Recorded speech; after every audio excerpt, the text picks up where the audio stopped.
میں آپ کو ذرا اس جو انسانوں میں سے انسان دشمنی کا جن کا سب سے بڑا رول ہے، میں ان کی 2000 سالہ تاریخ کا آپ کے سامنے نقشہ رکھنا چاہتا ہوں۔ ان 1400 سال کا تو میں نے صرف 4 آپ کو پوائنٹس بتائے۔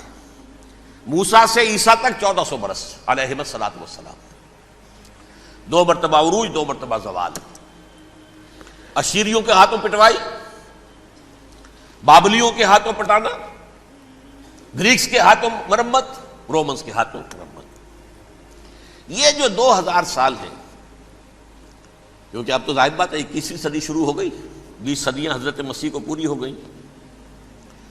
پہلی بات نوٹ کیجئے، حضرت مسیح کی پیدائش ہے سن 1 قبل مسیح۔ یہ نقطہ آپ نے کبھی سنا ہے یا نہیں؟ جب ملینیم کا سلسلہ شروع ہوا تھا پچھلے سال، تو میں نے بیان کر دیا تھا کہ ایک عجیب حساب کے اندر انہوں نے غلطی کی ہوئی ہے۔ حضرت مسیح کی پیدائش ہوئی 25 دسمبر کو، سن انہوں نے شروع کر دیا، جو اس کے بعد جنوری آئی تو پہلا سال شروع ہو گیا۔ اگر جنوری سے پہلا سال شروع ہوا تو یہ 6 دن جو ہے تو اس کے پچھلے سال میں تھے، لہذا کہا جائے گا کہ Jesus Christ was born 1 year before Christ, BC۔ تو 1 قبل مسیح میں حضرت مسیح کی پیدائش ہوئی۔ یہ آخری اسرائیلی نبی اور رسول۔ یہودی علماء کی مخالفت، دشمنی، سولی پر چڑھوا دینا میں بیان کر چکا ہوں۔ سن 33 عیسوی میں، جبکہ حضرت مسیح کی عمر 33 برس تھی، اللہ تعالیٰ نے انہیں زندہ آسمان پر اٹھا لیا، لیکن یہودیوں نے اپنے خیال کے مطابق انہیں سولی پر چڑھوا دیا، ان کی موت واقع ہو گئی۔ اگرچہ اس کے بعد یہ اختلاف ہے ان میں، یہودی کہتے ہیں وہ سولی پر چڑھ گیا، ختم ہوا، مر گیا، عیسائی کہتے ہیں نہیں، انتقال ہوا ہے مسیح کا صلیب پر، لیکن پھر وہ دوبارہ زندہ ہو گئے ہیں۔ ان کی لاش ایک غار میں رکھ دی گئی تھی، وہاں ریزریکشن ہو گیا، ان کا باعث بعد الموت وہیں ہو گیا، اور پھر انہیں اللہ نے زندہ آسمان پر اٹھا لیا۔ تو ہمارے اور عیسائیوں کے درمیان نوٹ کر لیجئے، یہ چیز مشترک ہے کہ حضرت مسیح آسمان پر زندہ اٹھائے گئے۔ فرق کیا ہے؟ وہ سمجھتے ہیں کہ سولی دیے گئے، سولی پر مرے، پھر زندہ ہوئے، پھر گئے۔ ہم سمجھتے ہیں کہ نہیں، وما صلبوہ وما قتلوہ، انہوں نے نہ صلیب دے سکے انہیں اور نہ انہیں قتل کر سکے، بل رفع اللہ الیہ، اللہ نے اٹھا لیا۔ پھر ہمارا اور یہ اس کا عیسائیوں کا ایک اور اتفاق ہے، سیکنڈ کمنگ آف جیسس، حضرت مسیح دوبارہ آئیں گے۔ یہ عیسائیوں کا بھی عقیدہ ہے اور ہمارا بھی۔ بہرحال تو جیسا کہ میں نے عرض کیا کہ اس وقت یہ عذاب استیصال، عذاب اکبر کے مستحق ہو چکے تھے، لیکن اللہ نے ان کی مدت دراز کی ہے، لیکن ان پر دنیاوی عذاب کا ایک کوڑا جو ہے اللہ تعالیٰ کی طرف سے اسی وقت برسا۔ دنیاوی عذاب دنیا میں رہتے ہوئے ختم نہیں کیا۔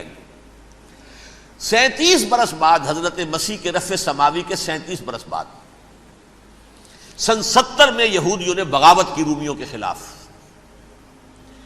رومی ٹائٹس جنرل تھا ایک، اس نے پھر جو حملہ کیا ہے، 1,33,000 یہودی ایک دن میں قتل کیا یروشلم میں،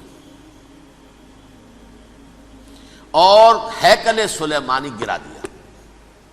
وہ ہیکل پہلے بھی گرا تھا، پہلے 1400 سال کے دوران میں بھی نبوکڈنضر نے گرایا تھا، لیکن پھر اس کے 150 سال بعد انہوں نے دوبارہ بنا لیا تھا، اس لیے وہ اسے سیکنڈ ٹیمپل کہتے ہیں۔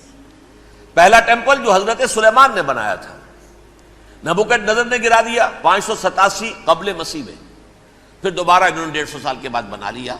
وہ اس تاریخ کا حصہ ہے، میں نے جس کے بارے میں آپ کو تفصیل نہیں بتائی۔ اس میں یہ ہوا سن 70 میں وہ گرا دیا گیا، وہ آج تک گرا پڑا ہوا ہے۔ نمبر 2، یہ کہہ دیا گیا کہ یہودیوں اس ارض فلسطین سے نکل جاؤ، تم یہاں نہیں رہ سکتے اب۔ لہذا جس کا جہاں سینگ سمایا چلا گیا، یورپ میں چلے گئے، ایشیا میں آ گئے، عرب میں آ گئے، یہ 3 قبیلے جو رات بھی میں نے عرض کیا تھا، بنو قینقاع، بنو نذیر اور بنو قریظہ، یہ وہاں سے آ کے مدینے میں آباد ہو گئے۔ جس کا جہاں سینگ سمایا، افریقہ میں، ہندوستان میں، جہاں چلے گئے، ڈایاسپورا اسے کہتے ہیں، وہ آپ نوٹ کر لیجیے اس لفظ کو، ڈایاسپورا۔ ہمارا دور انتشار، جبکہ ہمیں ہماری اصل سرزمین تو فلسطین ہے، حضرت ابراہیم کا مسکن، حضرت اسحاق حضرت یعقوب کا مسکن فلسطین، یہ ہے ہماری اصل جاگیر، یہ تو ہماری جدی پشتی جاگیر ہے، لیکن یہاں سے نکال دیے گئے سن 70 عیسوی میں، اور وہاں سے لے کے 1917 تک ان کا ڈایاسپورا جاری رہا۔ یہ دور انتشار ہے۔ اس دور انتشار کے اب چند حصے ہیں جس کو میں چاہتا ہوں کہ آپ علیحدہ علیحدہ سمجھ لیں۔ دور انتشار کا جو پہلا جو ہے تقریباً 300 برس، رومی حکمران تھے، وہ یہودیوں کے بھی دشمن تھے اور عیسائیوں کے بھی دشمن تھے، عیسائی اور یہودی ایک دوسرے کے بھی دشمن تھے، لیکن رومی سمجھتے تھے کہ یہ ایک ہی تھیلی کے چٹے بٹے ہیں۔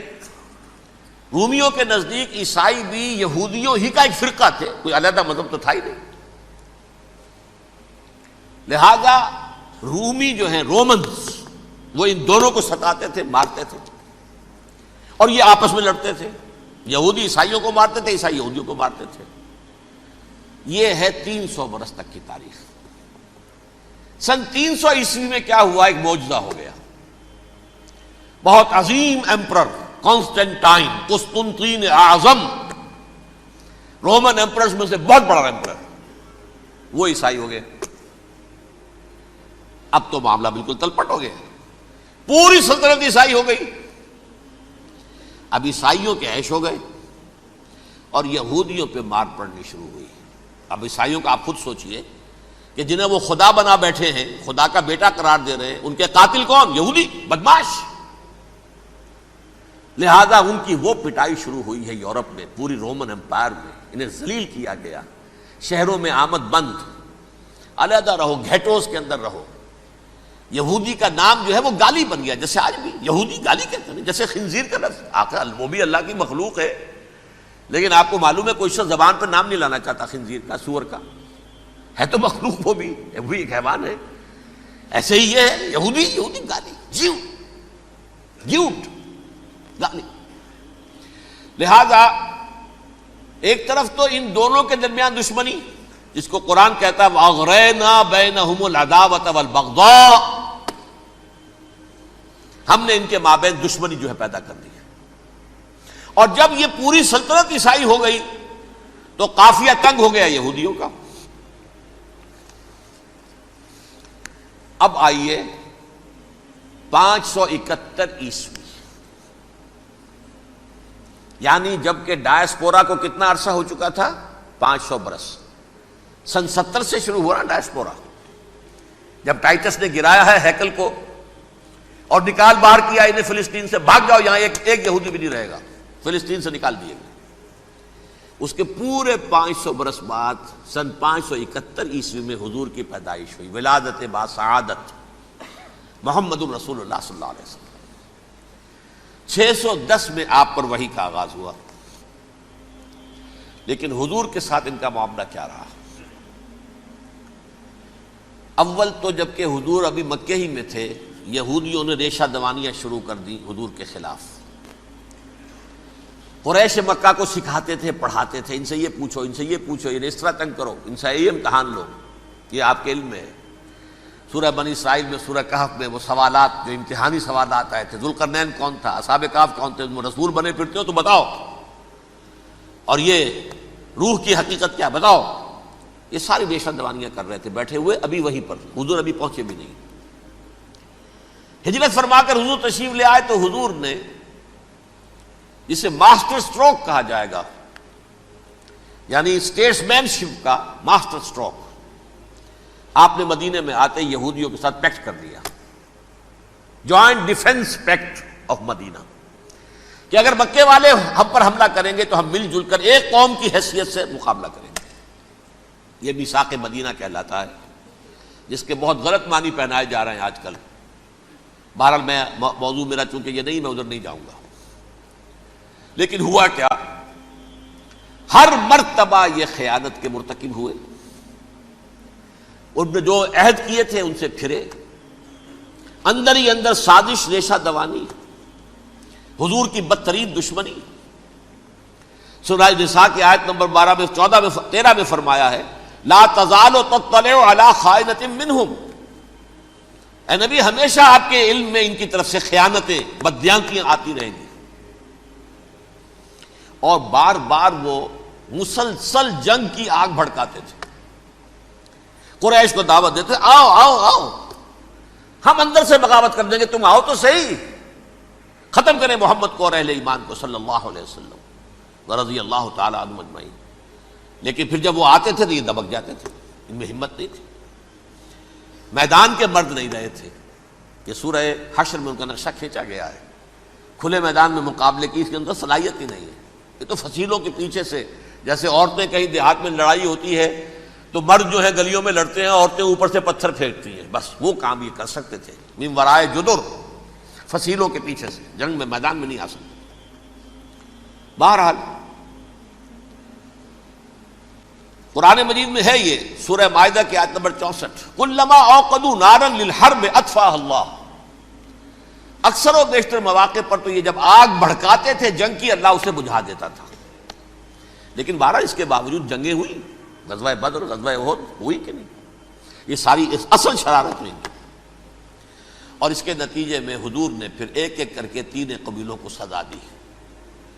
غزوہ بدر کے فوراً بعد بنو قینقاع نکالے گئے مدینے سے، غزوہ احد کے فوراً بعد بنو نذیر نکالے گئے، اور غزوہ احزاب کے بعد بنو قریظہ نکال دیے گئے.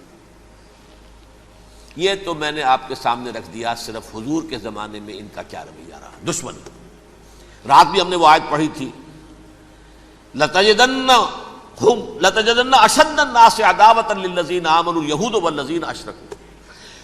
اہل ایمان کی دشمنی میں شدید ترین تم پاؤ گے یہودیوں کو اور مشرکین. مشرکین بھی بعد میں ہے، پہلے یہودی. حضور کے بعد کیا ہوا اب یہ نوٹ کیجئے، یہ ان کی تاریخ کا دوسرا دور. حضرت عمر رضی اللہ تعالیٰ عنہ کا عہد خلافت ہے. بیت المقدس کا محاصرہ کیا گیا، فصیل بڑی اونچی، شہر اندر سے سیلف سفیشینٹ، حملے کا راستہ کوئی نہیں. محاصرہ طول کھینچ رہا ہے لیکن ان کے پاس رسد بھی موجود ہے، پانی بھی موجود ہے، وہ دروازے بند کر کے بیٹھے ہوئے ہیں. بالآخر اللہ تعالیٰ کی مشیت کا ظہور کیسے ہوا؟ ان کے کچھ علماء آئے فصیل پر، کہا دیکھو مسلمانوں، تم قیامت تک بھی یہاں پڑے رہو گے محاصرہ کر کے، ہمارا یہ شہر فتح نہیں ہوگا.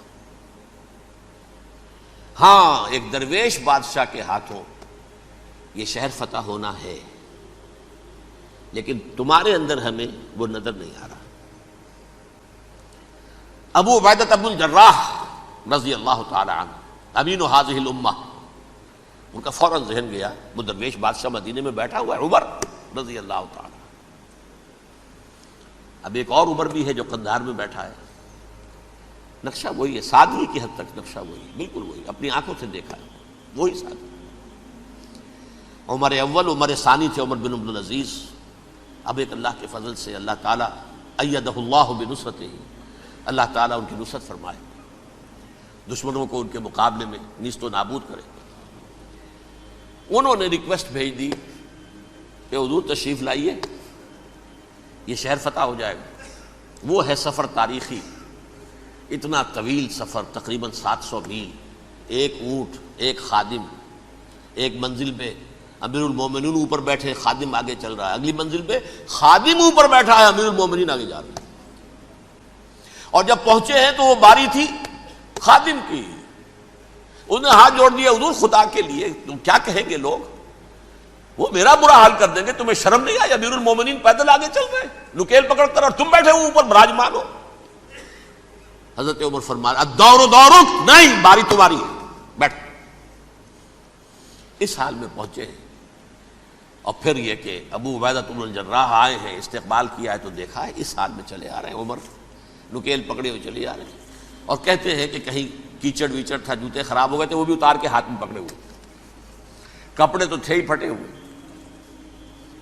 انہوں نے کہا بھی حضرت ابو عبیدہ نے، دیکھیے یہ بڑا متمدن ملک ہے، بڑا مہذب علاقہ ہے، یہ آپ ذرا حلیہ اپنا دوست فرما لیں تب جا کے پیش ہم آپ کو کریں گے.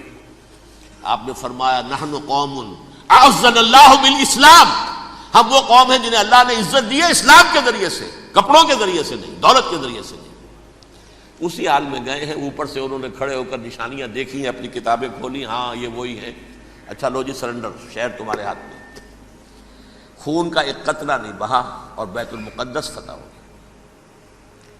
لیکن اس وقت حضرت عمر نے ایک نرمی یہ کی کہ یہودیوں کے لیے بھی اسے اوپن سٹی قرار دے دیا۔ یہ احسان عظیم حضرت عمر کا، اس سے پہلے یہودی آ ہی نہیں سکتا تھا، داخل ہی نہیں ہو سکتا تھا، وہاں وہ آ کر وزٹ نہیں کر سکتا تھا، زیارت نہیں کر سکتا تھا اپنے مقدس مقامات کی۔